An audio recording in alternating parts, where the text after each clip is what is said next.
జరిగిందా లేదా, అసలు ఇక్కడ ఉన్న సమస్యలు ఏంటి, దానిపై మీరు ఎలా స్పందిస్తారు?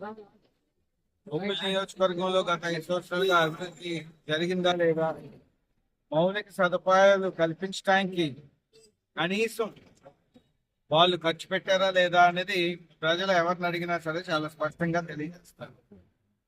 గతంలోని ముఖ్యంగా సాగునీరు త్రాగునీరుకి పెద్ద ఎత్తున ఖర్చు పెట్టి గ్రామాల్లో త్రాగునీరు అందించడం, సాగునీరు అందించడం, అదేవిధంగా మున్సిపాలిటీలోని మౌలిక సదుపాయాలకు సంబంధించి ప్రతి వార్డులో కూడా ఖర్చు చేయడం జరిగింది.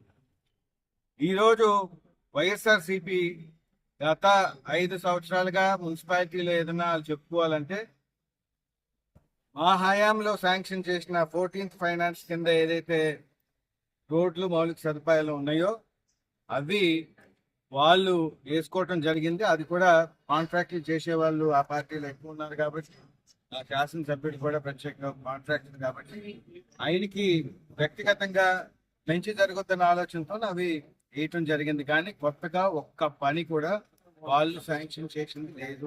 ఇది ప్రజలందరికీ కూడా తెలుసు. అదేవిధంగా గ్రామాల్లో కూడా ఏ ఒక్క అభివృద్ధి కార్యక్రమం కూడా జరగలేదు. పూర్తిగా సీసీ రోడ్లు కానీ ఇతర సదుపాయాలు కానీ గ్రామాల్లోని 2014-19 కాలంలోని తెలుగుదేశం పార్టీ పూర్తి చేసింది. ఇది ప్రజలందరికీ కూడా తెలుసు.